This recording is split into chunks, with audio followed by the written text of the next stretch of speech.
لازم يكون في أسئلة وفي قضايا، على الأقل أمثالنا مهما نكون أذكياء أنا وأنت وكذا ما عندناش جواب، ولازم كمان يكون في أسئلة محمد صلى الله عليه وسلم ما عنده جواب عليها، ولا إبراهيم ولا موسى.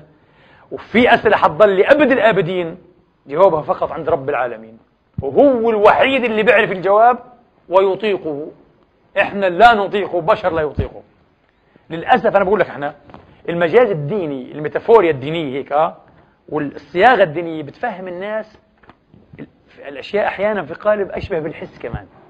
يعني كلنا وإحنا صغار كنا نتخيل عارفين إيش؟ والله في بستان كبير وربنا قاعد على هيك فعلا على العرش فيه، فالبستان هذا هيك متخيل بطريقة أخرى، وإنه الملائكة شافوه. قال ولا واحد الكلام هذا مش صحيح، جبريل ما شاف ربنا، مين قال لك إنه شاف الله؟